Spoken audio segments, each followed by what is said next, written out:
नमस्कार विद्यार्थी मित्रांनो, मी महेश सर तुमचं या व्हिडिओमध्ये स्वागत करतो.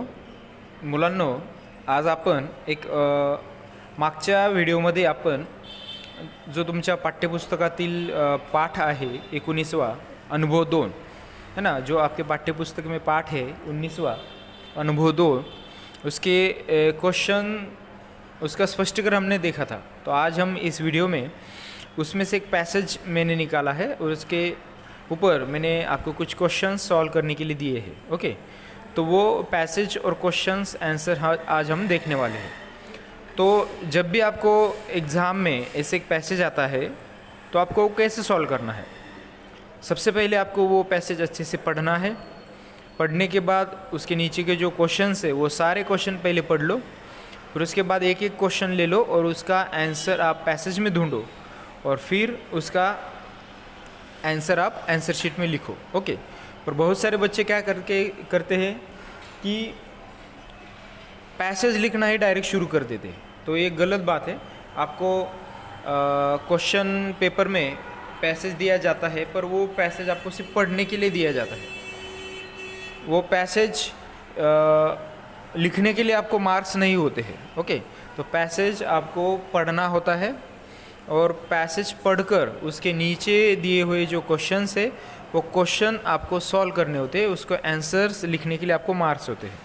तो सबसे पहले हम क्या करेंगे, पैसेज पढ़ेंगे और उसके बाद उसके नीचे जो क्वेश्चंस है उसके आंसर हम लिखने की कोशिश करेंगे. ओके, तो अभी आपको आपके स्क्रीन के ऊपर दिख रहा है, खालील उतारा वाचून दिलेल्या प्रश्नांची उत्तरे लिहा. उतारा मतलब क्या, पैसेज. ओके, मराठी में पैसेज को क्या बोलते हैं, उतारा. ओके, तो आप जब उतारा ये शब्द पढ़ोगे तब आपको बिल्कुल भी घबराना नहीं है. उतारा मतलब है पैसेज. ओके, खालील उतारा वाचून दिलेल्या प्रश्नांची उत्तरे लिहा मतलब नीचे दिया हुआ जो पैसेज है उसको पढ़ो और फिर पढ़ने के बाद उसके नीचे जो क्वेश्चन है वो क्वेश्चन पढ़ो और उसके आंसर्स आपको लिखने हैं. ओके, तो हम क्या करते हैं, पैसेज पढ़ना शुरू कर देते हैं. शाळा सुटली, मी घरी निघालो, वाटेत आई दिसली. तिच्या हातात 2 मोठ्या पिशव्या होत्या. है ना, तिच्या हातात 2 मोठ्या पिशव्या होत्या. त्या खूप जड असाव्यात असे तिच्याकडे पाहून जाणवले. है ना, जब एक छोटा सा बच्चा, मैंने पिछले वीडियो में आपको इस पाठ आपके पाठ्यपुस्तक में से जो 19वां पाठ है अनुभव 2, इसमें से वो पैसेज मैंने निकाला है. ओके, और फिर उसके ऊपर मैंने आपको क्वेश्चन आंसर्स दिए हैं. आपकी इतनी पढ़ाई होनी चाहिए कि आपने पैसेज पढ़ा तो आपको तुरंत पता चलना चाहिए कि ये पैसेज कौन से पाठ में से लिया गया है ना. जो बच्चे पढ़ाई करते हैं उनको पता चलता है कि तुरंत वो पैसेज पढ़ते तब उनको पता चलता है कि ये जो पैसेज है वो कौन से पार्ट से आपने लिया है. ओके, तो जिन बच्चों की पढ़ाई होगी उनको ही ये समझ में आएगा. तो अभी ये अनुभव 2 19वां पाठ है अनुभव 2, इसमें से आपको ये पैसेज दिया हुआ है. ओके, और पैसेज पढ़ना ही नहीं है, सिर्फ पैसेज पढ़कर आपको वो समझना भी है इसमें क्या दिया है. तो एक छोटा सा बच्चा है, वो जब स्कूल से छूटा तब उसके थोड़ा घर की तरफ जाने लगा तो उसकी मम्मी, उसकी आई उसको दिखी और उसके आई के हाथ में क्या था, 2 बड़ी बड़ी थैलियाँ थी. है ना, और वो बहुत ही भारी थी. तो देखो, त्या जड असाव्यात असे तिच्याकडे पाहून जाणवले. मी धावतच आईला गाठले, अगं आई काय घेऊन चाललीस एवढं. है ना, तो बच्चा अपने आई के पास गया और पूछा क्या लेकर जा रही है इतनी. है ना, इतना मी आईला विचारले. उस लड़के ने आई को पूछा. तिच्या हातातील एक पिशवी घेऊन लागलो, अरे हळू सामान सांडेल त्यातलं, ती म्हणाली. है ना, तो वो बच्चा हड़बड़ी में क्या वो पिशवी आई से लेने लगा. तो जो आई है वो बच्चे को चिल्लाई और बोली कि थोड़ा धीरे से ले, उसमें से जो सामान है वो नीचे गिरेगा. है ना, तो बच्चा बोलता है, अगं आई किती जड आहे पिशवी, काय आहे एवढं यात. मी विचारले. हे आपलं महिनाभराचं किराणा सामान आहे, आई म्हणाली. तो आई ने, जब बच्चे ने आई को पूछा, इस दोनों थैली में इतना क्या भरा है, भर के लाई है तू.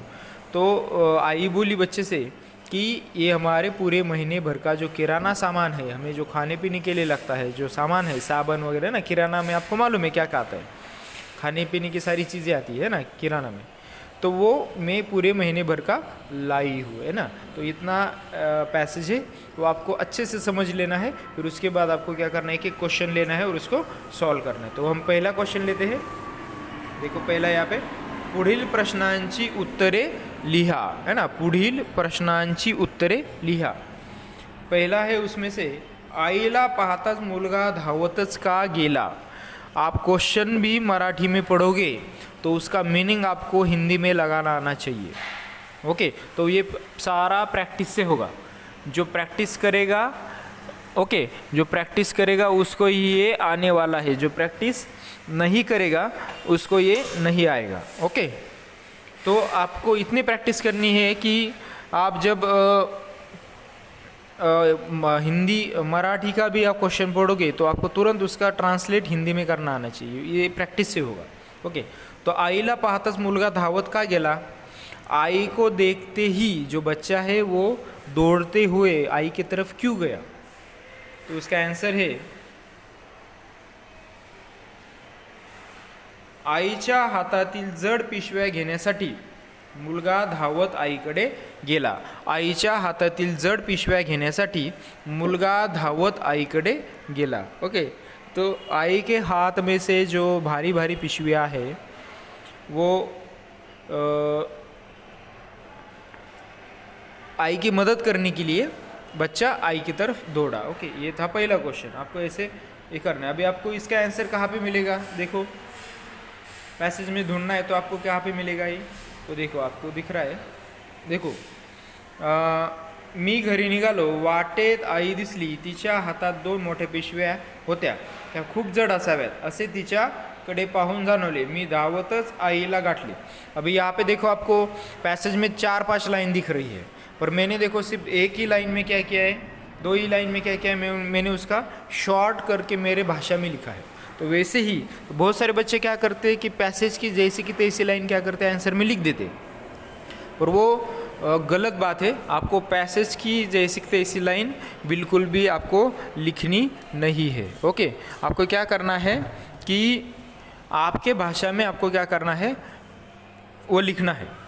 आ रहा है समझ में? अभी आपने देखा कि जो पहले क्वेश्चन का जो आंसर है वो पैसेज में 4-5 लाइन का है, पर मैंने सिर्फ एक दो लाइन में क्या किया है, उसका आंसर मेरे भाषा में लिख दिया है। ओके, तो आपको भी ऐसा करना आना चाहिए। दूसरा क्वेश्चन है, मुलाला वाटेत कोण दिसले। ये देखो है,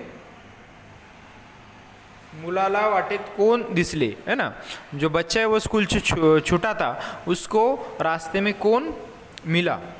ओके, तो उसका आंसर है मुलाला वाटेत आई दिसली। मुलाला वाटेत आई दिसली। ओके,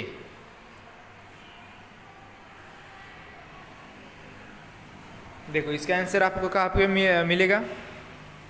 यहाँ पे, शाळा सुटली, मी घरी निघालो, वाटेत आई दिसली, है ना। वाटेत, वाटेत मतलब क्या? वाट मतलब क्या? रास्ता। वाट मतलब रास्ता। ओके, तीसरा क्वेश्चन है, आईने आणलेल्या पिशवीमध्ये काय होते, है ना। जो आई ने जो पिशवियाँ लाई थी भारी भारी 2, उसमें क्या था? उसका आंसर आपको पैसेज में कहाँ पे मिलेगा? देखो देखो ये पैसेज है, अगं आई किती जड आहे पिशवी, काय आहे एवढं यात, मी विचारले, हे आपलं महिनाभराचं किराना सामान आहे। देखो आई ने क्या फिर जवाब दिया कि ये जो है हमारे पूरे महीने भर का सामान है। तो इसका आंसर देखो मैंने कैसे लिखा है, आईने आणलेल्या पिशव्यामध्ये महीनाभराचे किराना सामान होते। आपको क्वेश्चन का सहारा लेकर आंसर भी लिखना आना चाहिए, है ना। आईने आणलेल्या पिशव्यांमध्ये महीनाभराचे किराना सामान होते। ओके, ये था एका वाक्यात उत्तरी लिहा, है ना, थोडक्यात उत्तरी लिहा। अभी इसके बाद दूसरा क्वेश्चन है, ये दूसरा है, विरुद्धार्थी शब्द लिहा। ओके, विरुद्धार्थी शब्द लिहा। अभी इसका भी आंसर आपको पैसेज से ही मिलेगा। टोटल 6 मार्क का पैसेज होता है, उसमें से 3 मार्क के लिए आपको जो क्वेश्चन आंसर्स है वो आएंगे, उसके बाद दो मार्क के लिए आपको और दूसरा रिकाम्या जागा भरा है और फिर समानार्थी विरुद्धार्थी कुछ भी आपको वहाँ पे क्वेश्चन पूछा जाएगा। पर जो तीसरा क्वेश्चन है ये वाला, वो आपके मन से आपको लिखना होता है। इस तीसरे क्वेश्चन का जो आंसर है वो आपको पाठ में नहीं मिलेगा। ओके, तो देखो विरुद्धार्थी शब्द लिहा, तो विरुद्धार्थी शब्द है पहला विरुद्धार्थी शब्द है हल्के, है ना, पहला विरुद्धार्थी शब्द है हल्के। तो इसका आपको विरुद्धार्थी शब्द कहाँ पे मिलेगा पैसेज में, देखो यहाँ पे देखो जड़, है ना, तो आपको ये ढूंढना आना चाहिए, हल्के जड़, विरुद्धार्थी हल्के, इसका आपको ये लिखना है जड़, है ना ये। इसके बाद है जलद, जलद, जलद पर जब आप विरुद्धार्थी शब्द लिखते हो, जो वर्ड आपको दिया है, जिस वर्ड का आपको विरुद्धार्थी शब्द लिखना है, उस वर्ड का मीनिंग आपको पता होना चाहिए, है ना। हल्के मतलब क्या होता है मराठी में, जलद मतलब क्या होता है मराठी में, उसका मीनिंग आपको समझ में आया तो ही आप क्या कर पाओगे कि पैसेज में उसके विरुद्धार्थी होगा या फिर समानार्थी शब्द होगा, वो पैसेज में ढूंढ पाओगे। वो जो दिया हुआ वर्ड है ये वाला, ये दोनों, ये आपको उसका आंसर ही मतलब उसका मीनिंग ही आपको नहीं पता है, तो फिर आप उसका समानार्थी और विरुद्धार्थी शब्द नहीं लिख सकते हो। इसलिए मैं बार बार बोल रहा हूँ कि प्रैक्टिस मेक्स मैन परफेक्ट। आप ज़्यादा से ज़्यादा पैसेज सॉल्व करो, पाठ पढ़ो, जो आपके टीचर ने आपको विरुद्धार्थी समानार्थी शब्द में, जो आपको विरुद्धार्थी समानार्थी शब्द मेरे यूट्यूब चैनल पे भी है, वो आप क्या करो, अच्छे से समझ लो, उसको पढ़ो, आपकी कॉपी में लिखो। जब आपको ऐसे लगता होगा कि मराठी सब्जेक्ट क्या मैं ऐसे ही पास कर लूँगा और उसमें पास हो जाऊँगा, ऐसे बिल्कुल भी नहीं हो सकता। कोई भी सब्जेक्ट होता है तो उसके लिए आपको प्रैक्टिस करनी पड़ेगी, तो ही आप उसमें पास हो पाओगे, नहीं तो फिर पास नहीं हो पाओगे। बिना प्रैक्टिस के, बिना पढ़ाई के आप एग्ज़ाम के लिए चले जाओगे तो फिर आप फेल होकर ही आओगे। आ रहा है समझ में? तो आपको 10th में अच्छे से मार्क चाहिए, तो अभी से ही क्या करो, आदत लगाओ खुद को कि पढ़ाई करने की। आ रहा है समझ में? रोज़ डेली आपको 2-3 घंटा पढ़ाई करनी ही करनी है। मराठी भी सब्जेक्ट होगा तो इतना उसको आसान मत समझो, उसके लिए आपको बहुत सारी प्रैक्टिस करनी पड़ेगी, आपको क्वेश्चन आंसर सॉल्व करने पड़ेंगे, पैसेज सॉल्व करने पड़ेंगे, तो ही आप क्या कर पाओगे, ये एग्ज़ाम पास कर पाओगे। उसके बाद है देखो जलद का हम ढूंढते हैं, देखो जलद कहाँ पे है, देखो अरे हड़ू, है ना, तो हड़ू ये क्या है, जलद का विरुद्धार्थी शब्द है। ओके, और एक याद रखो कि विरुद्धार्थी के लिए ऐसे क्रॉस के चिन्ह होता है और समानार्थी के लिए ऐसे जो आपका सब्सट्रैक्शन होता है, माइनस का चिन्ह होता है वहाँ पे, है ना, ये याद रखो। उसके बाद तीसरा क्वेश्चन है, थोड़ा सा झूम करता हूँ मैं, तुमच्या घराजवळील एका किराणा मालाच्या दुकानाचे नाव लिहा, है ना। अभी ये क्वेश्चन आपको आपके मन से लिखना आना चाहिए, उसके लिए 1 मार्क है ना। तुमच्या घराजवळ एका किराणा मालाच्या दुकानाचे नाव लिहा। आपके घर के पास अभी किराना माल के जो दुकान है, स्टोर्स है, वो आपको हर जगह पर मिलेंगे। मोहल्ला होगा, लोग रहते होंगे, वहाँ पे किराना माल का दुकान होगा ही होगा, क्योंकि वो ये रोज़ की ज़िंदगी में आपको जो सामान लगता है वो किराना माल के इसमें से ही लगता है। आ रहा है समझ में? तो तुमच्या घराजवळील एका किराणा मालाच्या दुकानाचे नाव लिहा। तो अभी देखो आप कौन सा भी नाम, आपका भी नाम डाल के आप आगे किराना स्टोर ऐसे लिख सकते हो, ऐसे कुछ नहीं, बहुत सारे दुकानों के नाम होते हैं। मैंने लिखे यहाँ पे हरि कृपा किराना स्टोर और दूसरा लिखा है मैंने जंगम किराना स्टोर। ओके, हरि कृपा किराना स्टोर और जंगम किराना स्टोर। अब ये तो सभी बच्चों ने यही लिखना चाहिए, ऐसे कुछ नहीं। आप आपके घर के पास जो भी किराना माल का दुकान होगा उसका भी आप नाम देखकर वहाँ पे लिख सकते हो, या फिर आपके मन से कोई भी नाम लिख सकते हो, ऐसे कोई बात नहीं। ओके, पर जब मार्केट में घूमो, आ रहा है समझ में? घूमना है मतलब सिर्फ ऐसे बिना पढ़ाई के घूमना नहीं। घूमने का मतलब मेरा कहने का मतलब ये है कि आप आपके मम्मी पापा के साथ मार्केट में जाया करो, जो व्यवहारिक ज्ञान है वो आपको आना चाहिए। ओके, तो चलो बच्चों, इस वीडियो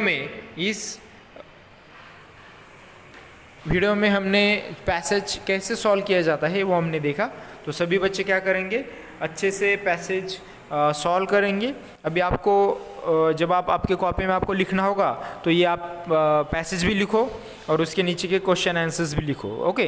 पर एक याद रखो, जब आप एग्ज़ाम देने के लिए जाते हो मराठी का, तब आपको पैसेज बिल्कुल भी लिखना नहीं है, आपको सिर्फ क्वेश्चन और आंसर्स ही आंसर शीट में लिखने हैं। ये चीज़ आप ध्यान में रखो, ओके। तो चलो बच्चों, धन्यवाद। सभी बच्चे इस चैनल को लाइक करेंगे, शेयर करेंगे और सब्सक्राइब करेंगे। जो भी बच्चों ने इस चैनल को सब्सक्राइब नहीं किया है वो क्या करेंगे, सब्सक्राइब करेंगे, ओके। धन्यवाद।